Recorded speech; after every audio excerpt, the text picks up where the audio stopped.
Ya, ketika dua putra Presiden ke-6 dan Presiden saat ini akhirnya bertemu begitu, kita harus mulai bicara konstelasi politiknya seperti apa begitu. Ketika Demokrat misalnya taruhlah diajak masuk dan menerima begitu, siapa nih partai-partai yang happy, siapa partai-partai yang gerah begitu, Mas Henry? Kalau menurut saya, karena selama ini Demokrat memang posisinya gak jelas ya. Tuh, sangat jelas. Masa penyeimbang jelas? Jelas menyeimbangkan. Oh ya sudah. Kalau menurut saya, ini kan kacamata saya itu. Kacamata saya menurut saya memang Demokrat ini kan nggak jelas gitu. Baru akhir-akhir ini aja kan jadi jelas gitu. Sangat jelas. Waktu undang-undang pemilu kan sebelumnya kan kita memandangnya ini nggak jelas juga Demokrat. Nah justru kalau memang kemudian ada tawaran masuk ke pemerintahan ya kan jadi semakin jelas juga. Nah yang gerah siapa? Yang gerah adalah memang yang tadinya mau ketambahan temen gitu kan. Karena nggak jadi gitu, ya nggak jadi. Gitu maksud gitu kan. Sehingga ya pasti agak gerah juga gitu. Tapi jangan lupa yang di dalam juga bisa gerah. Karena kan di sana ada PDIP juga gitu kan. Kemudian ada PAN misalnya, PAN kan lu gimana orang ini saya baru mau keluar dianya masuk. Gitu kan. Jadi kan memang kalau dilihat hitung-hitungannya pasti betul, saya setuju pasti ada yang senang dan ada yang gerah. Tapi kalau yang biasa-biasa aja macam kayak Gerindra, PKS gitu sih saya tebak ya udahlah gitu kan terserah. Terus kemudian kalau kayak tidak kecewa mereka begitu, sudah ada diplomasi nasi goreng begitu dan sudah cukup besar kan effortnya Gerindra dan PKS ini selama beberapa tahun terakhir. Menurut saya sampai saat ini Gerindra dan PKS pun masih menebak-nebak maunya Demokrat ini apa gitu. Ini kan partai yang masih misteri menurut saya Demokrat ini. Saya harus jawab kemana? Justru itu Mas Andri. Itulah misteri dan itulah cantiknya Demokrat. Ya, jadi tidak mudah untuk ditebak. Oh ini pasti ke kanan, pasti ke kiri. Enggak dong. Demokrat itu justru selalu menimbulkan. Mas nanti pemilihnya berkurang loh Mas. Oh enggak, insya Allah tidak. Insya Allah tidak. Seperti diplomasi nasi goreng kemarin. Kan banyak orang yang tidak menduga itu akan terjadi.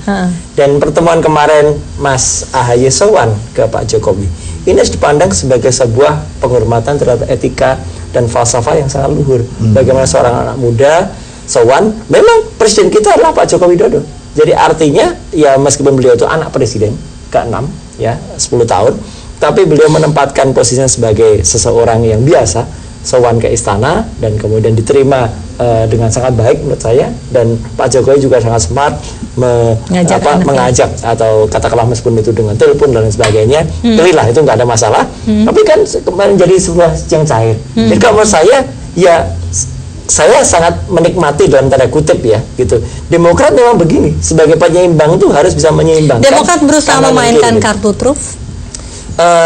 Kami tidak ahli bermain truf ya, gitu. Tetapi artinya Pak SBY adalah orang yang sangat mengerti konstelasi politik yang sangat dalam, dan semua ada dalam pikirannya, ada dalam pikiran beliau, semua ada dalam hitungannya, termasuk apa yang terjadi kemarin malam, di kemarin siang, bahkan seminggu ke belakang ya, ketika kemudian bertemu dengan Mas Ahaye, bertemu dengan Mbak Yeni, bertemu dengan putri-putri Presiden pertama, ketemu juga dengan tokoh-tokoh yang ada, bahkan kehadiran Mas Gubernur terpilih dan Wagub kepilih semalam ya gitu, Mas Anies dan juga Mas Sandi, itu pun juga harus kita pandang sebagai sesuatu yang sangat baik. Karena apa? Beliau hadir karena juga Mas Ahaye ketemu langsung.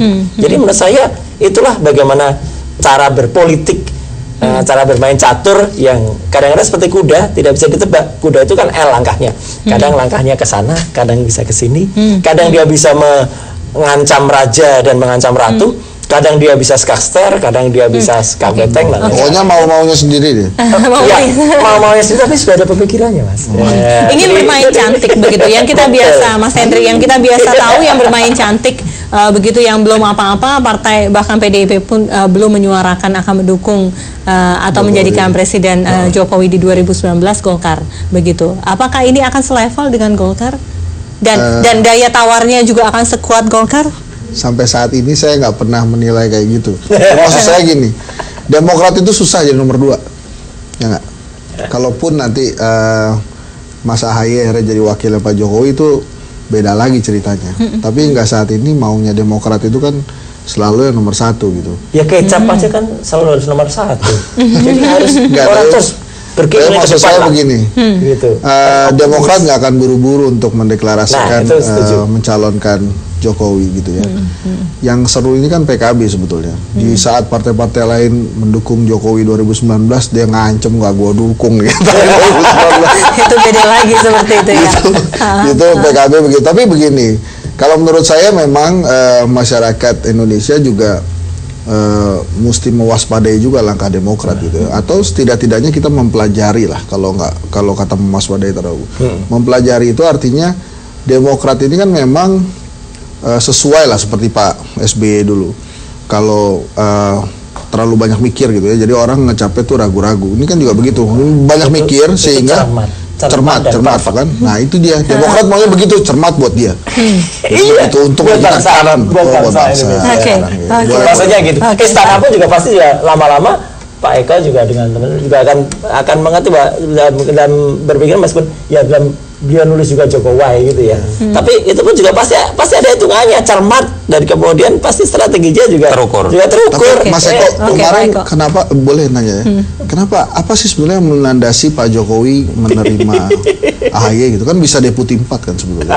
Atau langsung aja Mas Gibran langsung langsung ketemu gitu ya. Iya, benar juga. Mengapa harus langsung Pak Jokowi? Ya itu bentuk penghormatan, penghormatan kan? Ya. Karena Mas AHY ini putra mantan, bukan mantannya Presiden ke-6 dan memasuki dunia politik, bahkan sudah meninggalkan karirnya, mulai juga terjun di Pilgub meskipun gagal atau berhasil, tapi itu menurut saya bukan sesuatu yang harus berhenti ya. Tapi inilah justru kalau kita lihat ya, ini perspektifnya lain ya.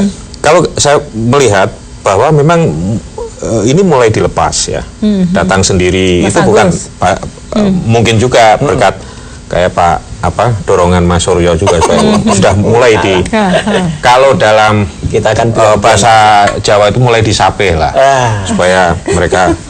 Nah, oleh karena itu supaya maka pede, ya? Dari dulu sudah pede. Ini butuh waktu ya.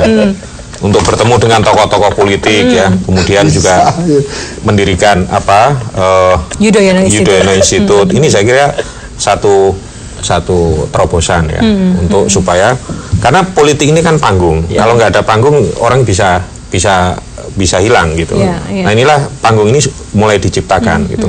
Jadi kalau Henry tadi bilang bahwa ini yang diuntungkan istana, menurut saya tidak juga. Dua-duanya diuntungkan, karena orang juga mau mulai melihat mungkin sekian hari tidak melihat Mas AHY kan, pasca pilkada itu kira-kira, atau sejak kalau jalan itu kan hanya di putaran Bogor aja kan. Ini kan nasional nih, bahkan mungkin internasional ya. Nah panggung itu penting. Nah inilah triknya dari para kader, guru kader. Terancam tidak istana dengan kehadiran Yudhoyono Institute? Dengan kehadiran Yudhoyono Institute. Ini yang datang semua loh, banyak orang datang. Itu biasa aja. Pasti banyak gebrakan-gebrakan lain. Itu kemarin paling 1.000-2.000 lah palingnya. Ini tadi saya baru nyelenggarkan Silatnas 10.000. Enggak, ini misalnya, tapi bukan itu gitu. Bukan itu. Justru yang dilihat Presiden adalah mereka ini, terutama kalangan muda ya secara umum, atau dalam konteks pertemuan kemarin itu adalah AHY. AHY ini dilihat sebagai salah satu calon pemimpin masa depan, ya. Bukan putra mahkota, tapi calon. Artinya ada calon-calon yang lain juga. Oke. Gitu. Baiklah. Itu yang ingin kita break lagi. Kita akan kembali di segmen terakhir.